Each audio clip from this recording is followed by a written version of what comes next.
అంటే లక్ష్మీనారాయణ గారు ఒకటి ఐబొమ్మ రవిని హీరోగా స్తుతిస్తున్నారన్న అంశం ఒకటి, కానీ ఆయన స్తుతిస్తూ ప్రేక్షకులు రేట్ చేస్తున్న ఇష్యూస్ విషయంలో ఇండస్ట్రీ ఎలా రెస్పాండ్ అవ్వాలి?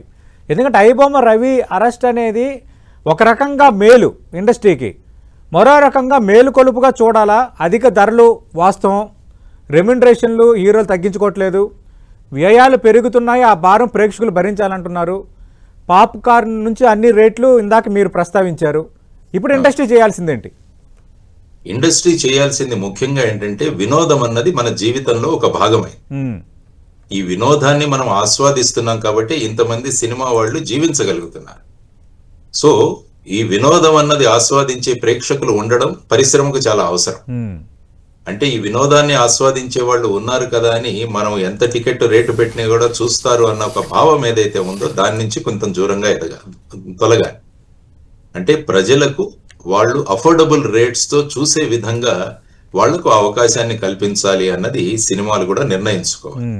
అందుకని మీరు చూస్తే పెద్ద పెద్ద నిర్మాతలు ఎవరైతే 500 కోట్లు 1000 కోట్లు ఈ విధంగా వాళ్ళ చిత్రానికి ఖర్చు పెట్టి ఆ తర్వాత దానికి అడ్వర్టైజ్మెంట్ చేసి ప్రజలను కూడా ఆ విధంగా రప్పించే ప్రయత్నాలు చేస్తూ ఉండడం వల్ల ఏమవుతుందంటే ప్రజలు ఈ విధమైన ఈ పైరేటెడ్ అయినా పర్వాలేదు, మేము ఇక్కడ చూసి మా వినోదాన్ని మేము దాన్ని తీర్చుకుంటున్నామన్న ధోరణిలో ప్రజలు ఉంటారు.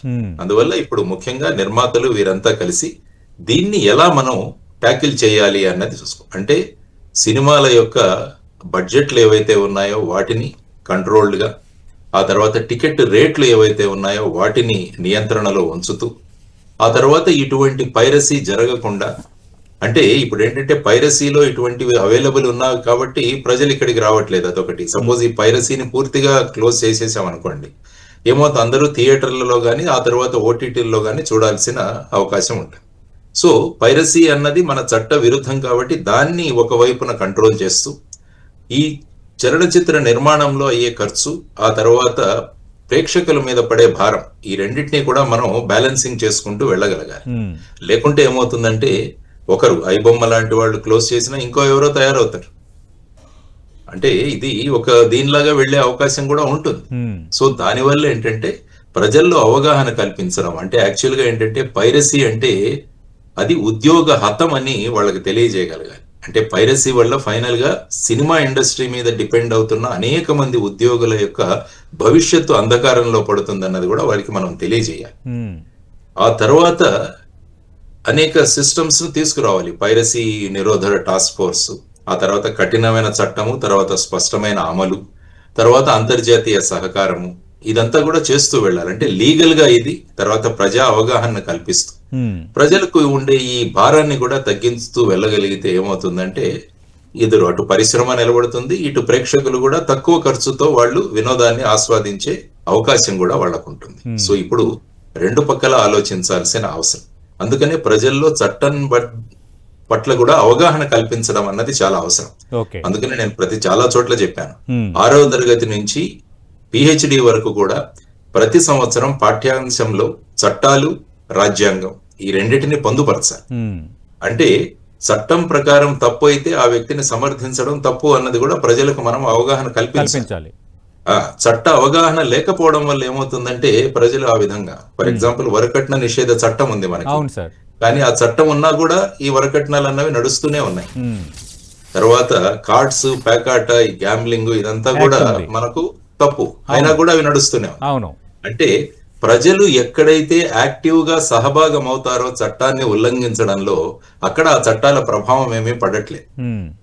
సో ఇటువంటి పరిస్థితులలో ప్రజలలో చట్టం పట్ల అవగాహన, అదే విధంగా సినీ పరిశ్రమలో కూడా ఈ విధమైన ధోరణులు వస్తున్నాయి, దాన్ని ఎలా చేయాలి అన్నది కూడా ఒక బ్యాలెన్సింగ్ చేసుకుంటూ రావాలి.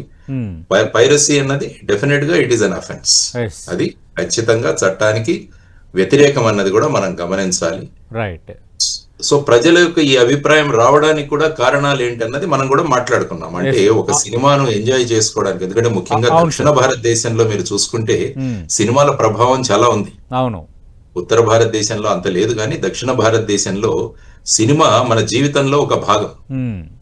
సో అటువంటి పరిస్థితులలో మరి ఈ ప్రేక్షకులను కూడా ఏ విధంగా మనం వాళ్ళ ఖర్చుని ఏ విధంగా తగ్గించాలన్నది కూడా ఒక ఆస్పెక్ట్. తర్వాత ఈ మల్టీప్లెక్సెస్ లో అయ్యే ఖర్చు కూడా మనం చూడాలి. అక్కడ అమ్మకాలు గానీ, నీళ్లు గానీ, లేకుంటే కూల్ డ్రింక్స్ గానీ, వీటన్నిటి మీద ఉన్న టారిఫ్స్ ఏవైతే ఉన్నాయో వాటి గురించి కూడా మనం ఆలోచించాలన్నది ఒక విషయం. లేకుంటే ఏమవుతుందంటే థియేటర్స్ క్లోజ్ అయ్యే పరిస్థితి కూడా వస్తుంది. ఈ విధంగా క్లోజ్ అవుతున్నాయి సార్. అవును, క్లోజ్ అవుతున్నాయి. చాలా సుమారుగా 1700 థియేటర్లు ఉన్నాయి మనకు ఆంధ్ర, తెలంగాణలో.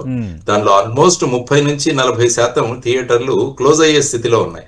ఎందుకంటే ఈ పైరసీ వల్ల అక్కడ చూసేవాళ్ళు ఎవరు ఉండరు, దానివల్ల మూతపడే ప్రమాదాలు ఉంటాయి. సో దీన్నంతా కూడా ఒక సమిష్టిగా మనం కూర్చొని చేయాల్సిన అవసరం ఉందన్నది నా అభిప్రాయం. రైట్. లక్ష్మీనారాయణ గారు, ఇప్పుడు ఐబొమ్మ రవిని ఎన్కౌంటర్ చేయాలి, అలా అయితే ఇంకెవరు పైరసీ చేయరు అని సి కళ్యాణ్ నిర్మాత ఒక కామెంట్ చేశారు.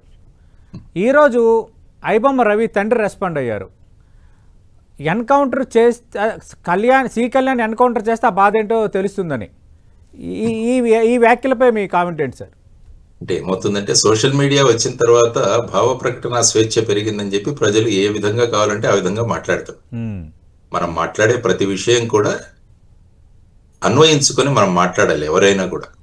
అంటే మనం ఏం మాట్లాడుతున్నాము, మనలో ఉన్న భావాలు. ఎందుకంటే ఒక నిర్మాతగా ఆయన చాలా నష్టపోయి ఉండొచ్చు ఈ పైరసీ వల్ల, కానీ దాన్ని వ్యక్తం చేయడానికి కొంత పద్ధతాలు ఉంది. అంటే చట్టాలు కఠినంగా ఉండాలి, ఇలా చేసే వాళ్ళ మీద వెంటనే చర్యలు తీసుకోవాలి, వాళ్ళ ఆస్తులను జప్తు చేయాలి, ఇటువంటివి మనం చెప్పే విషయాలు.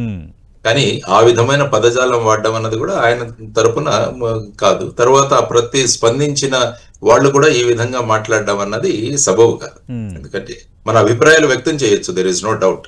కానీ వ్యక్తం చేయడానికి కూడా ఒక ప్రోటోకాల్, ఒక మర్యాద, ఒక భావజాలం ఇవన్నీ కూడా ఉంటాయి. కాబట్టి దాని ద్వారా మన అభిప్రాయాలను వ్యక్తం చేయొచ్చు అన్నది అందరూ కూడా నేర్చుకోవాల్సిన ప్రధానమైన అంశం అని నేను అనుకుంటున్నాను.